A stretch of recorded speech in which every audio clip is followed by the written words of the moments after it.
Hello dear listeners, and welcome to another episode of the special series produced by Regional News Unit AKASHVANI KOHIMA as part of the Seva Parv 2025 celebrations. In this episode, we will be dwelling on the topic Nagaland as a model for sustainable development focused on waste management. I am your host, Meyase. Nagaland, with its rich biodiversity and community-driven traditions, is steadily pushing towards sustainable development. A key focus in this journey has been waste management, one of the most pressing urban challenges today.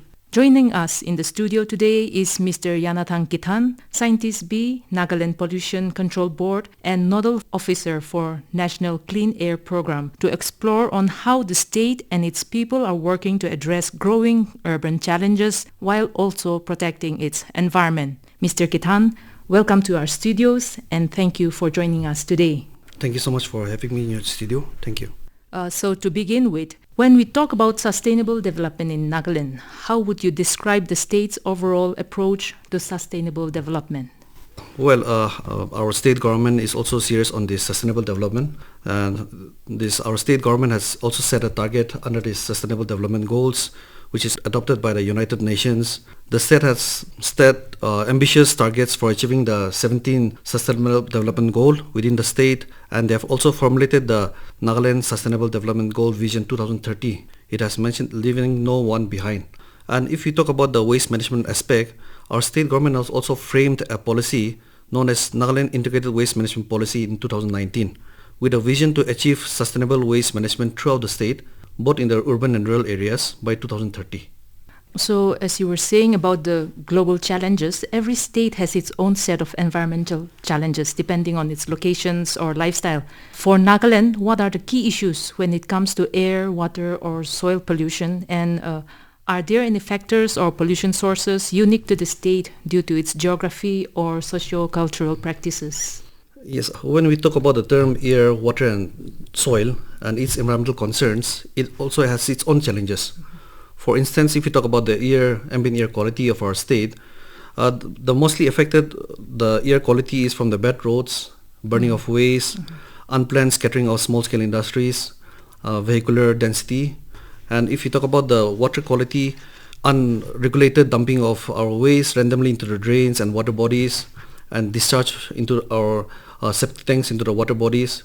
And if you talk about the land environment, rampant stone quarry, coal mining, open disposal of waste. These are the factors which are affecting our these three, air, water and soil. So overall, if we have to talk about the factor, one of the major challenges which we are facing in our state is unplanned waste management, which is affecting all these air, water and soil. So talking about the waste management, this is an area where one of the major challenges which is happening in our state at the moment. So, and if you talk about, I would not say unique, but one environmental issue relating with our traditional practices, which have been practicing for so many decades, is jhum cultivation, which is affecting our air quality in I would say like in a massive, because the jhum cultivation is practiced in such a way that open burning of the jhum area is done in a very massive scale. So our Nagaland Pollution Control Board also, we had done a study in two villages of Wokha and Peren. We had done a study of jhum cultivation, which is impacting the ambient air quality last year. Those are very insightful details. Now, with towns constantly growing, waste is also rampantly piling up too. How is Nagaland dealing with this increasing pressure of urbanization and the mounting waste problem? Yeah, due to the rapid urbanization, the waste generation have also increased, and challenges of managing the resulting waste crisis is becoming increasingly complex now. So in this area regarding the urbanization and waste management, tackling the interconnected challenges, it necessitates collaborative efforts. So sustainable efforts from all the stakeholding, right from the government, urban local bodies, communities and individual citizens are required. So by implementing comprehensive and well-planned strategies, our state can work towards a cleaner, healthier and more sustainable future. We have seen around the globe, waste can either be a burden or can be turned into an opportunity as a resource. In your view, how can improved waste management contribute to Nagaland's sustainable goals? And Do you see waste to energy or composting as potential solutions, or even creating green jobs or improving livelihood? Yes, when we talk about the improved waste management, which will contribute to our Nagaland sustainability goals, definitely if you have a proper and improved waste management, it will help us in environmental protection. It will also help us in resource efficiency, economic benefits, and with community, clean communities and healthier environment. So, and when we talk about the waste to energy plant and composting, one thing which I would like to emphasize regarding the waste to energy plant, they sound very appealing to us. In theoretically, it's very nice, but when we have to see the ground reality, these are very cost-effective technologies, where a good amount of waste is also required to meet the demands. So, according to one report, there is 14 waste to energy plant in India. So, out of the 14, the smallest waste to energy plant is a capacity of 6 megawatt, which requires 350 tons of waste in a day. And at the moment, our state, we have 39 ULBs. And the 39 ULBs, we generate around 250 tons of waste altogether. So waste to energy plant at the moment in our state, I feel like it's not practically feasible in our case. But when we talk about the composting, it's quite a simple method where each and every household can implement and follow.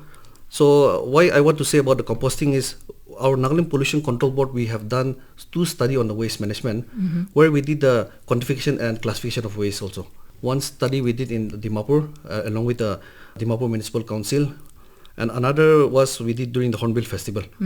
So as per the study which we have done in both the studies, it was mentioned that the waste, if you talk about the waste, we have to understand that the wet waste and dry waste. So wet waste is basically the compostable waste, and dry waste is the waste which are like you can say wet waste are plastic, cloth, all these things.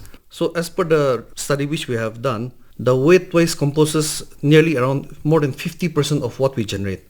So which means that if the waste was segregated and handled at the source, then the waste management would have been more easier and sustainable. So if more than 50% of the waste is compostable from the household level, then composting would have been easier if we had done at the household level, which will get more eco-friendly and more better quality of manure also. Talking about the interwoven efforts by the administration and the community, we see that policies make a big difference. You were earlier mentioning the Nagaland Integrated Waste Policy. How well are pollution control policies integrated into Nagaland's overall development planning? And do you think the current measures are enough, or does the state need to push further? Well, regarding this, I will emphasize on the air pollution. So under this air pollution, we have 2 cities, non-attainment cities right now in our state, which is KOHIMA and Dimapur. We have been monitoring the air quality of both KOHIMA and Dimapur for more than a decade now. And accordingly, what we do is we submit the report to Central Pollution Control Board. And they have mentioned that the air quality of both KOHIMA and Dimapur doesn't meet the standard. So they have been categorized as a non-attainment city. And accordingly, now the central government has launched a program known as National Clean Air Program. Under this National Clean Air Program, they have given a targets to improve the air quality. And under this National Clean Air Program, what basically happens is stakeholding departments, we work together to improve the air quality. So various works have been done under this National Clean Air Program. So these are the small things where our pollution control policies, we always try to put into efforts that improves our environment. And well, coming to the second question, that a lot of things still needs to be done. But however, when we talk about the environmental protection and sustainability, we should also understand that any agency or the government cannot do alone. It has to be a collaborative effort, which where the approach should come from each and every individual, from every citizen, in collaboration with the government department. Talking about the community involvement, Nagaland, as we know, is deeply rooted in indigenous knowledge and community-led systems. How do you see these traditional practices contribute to environmental sustainability? And what role can local communities, village councils, and citizens play in this journey? Well, a lot of our traditional practices and indigenous knowledges which we have in our state, it can contribute towards a greener and healthier environmental sustainable. We have so many great good practices which we have been followed by our forefathers. A good waste management practice. Most of the food items are wrapped with these leaves, and whenever they go for the field, they always carry their own cups, bamboo cups. So these are the things where we have to keep on following all these practices which we have been doing it for traditionally. And we also have these good water conservation practices which is followed all over our state, where the ingenious system of irrigation and agriculture practices binds together. And when we also talk about the community forest conservation, where as you have mentioned, our Naga people, we are quite community driven society. So these are a few things which I have mentioned now, but definitely we as a Naga society, we can do a lot for this environmental sustainability. And for the role of our communities, our village leaders or general public, it is a responsibility of each and every individual to safeguard our environment. We have to play our part because our environment is our responsibility. We should take responsibility of our own environment. We have to remember that every small action counts, and collective efforts can lead to significant positive changes for our planet. You have very rightly said that the environment is our collective responsibility. Maintaining and preserving these traditional practices, looking ahead, are there any upcoming plans or policies by your department that could further establish Nagaland as a model for sustainability? With respect to Nagaland Pollution Control Board, we are a regulatory and advisory body at the state level. We advise the state government on the various environmental issues also. We look into the various environmental rules and laws and the various court cases on these issues. And we also follow the various directions and standards which is given by the Central Pollution Control Board. The board also has been regulating various plans and policies for our state government, such as like the State Action Plan for Mitigation of Clean Air, an Action Plan for Polluted River Stretches, Comprehensive Action Plan for Single-Use Plastic, and as I mentioned earlier, Nagaland Waste Integrated Waste Management Policy, to name a few. So from your scientific and technical view, what key steps should Nagaland prioritize to truly become a model state in sustainable waste management? Well, the first thing I would say, each and every individual, what we can do is, the key step is to have a mindset of my waste, my responsibility, my environment, my responsibility. Until unless each and every individual plays their part, it will be very difficult to achieve the target for waste management or to have a greener and sustainable environment. As discussed earlier, the Nagaland Pollution Control Board, which we had done the study on the waste management, we are not an implementing agency, but we also wanted to understand the waste management scenario of our state, and we also wanted to see what are the efforts which can be done from the ULBs or from the citizen. So the main objective of the study when we did was to sensitize the general public about the waste management, which should start from the household level. Until unless the waste is segregated at source, it will be very difficult, I would say practically impossible, to manage the waste at the dumping site. So the first responsibility for each and every individual to have a cleaner, healthier, sustainable waste management is to start segregating waste from our own household level. As you were saying that every individual has to own up to their own waste production and waste management. Mr. Kithan, can you share a little bit more about the segregation of waste and its importance and how practically one can do at their home? Yes, when we talk about the waste management, one of the main important things which we have to understand is the wet waste and the dry waste. When we talk about waste, the first thing comes up is segregation. So when we talk about segregation, we have to understand the wet waste and the dry waste. So wet waste is basically the compostable waste which is generating from the kitchen. And the dry waste are like example like the cloth, paper, plastic, all these things. So this is very important because unless we do the segregation of waste at the own household level, then it is, I would say, practically very difficult to have a proper waste management system in our case. So when we do the segregation of waste, of wet waste and dry waste, then I would say like 50% of the waste management we have achieved if it has been done household level.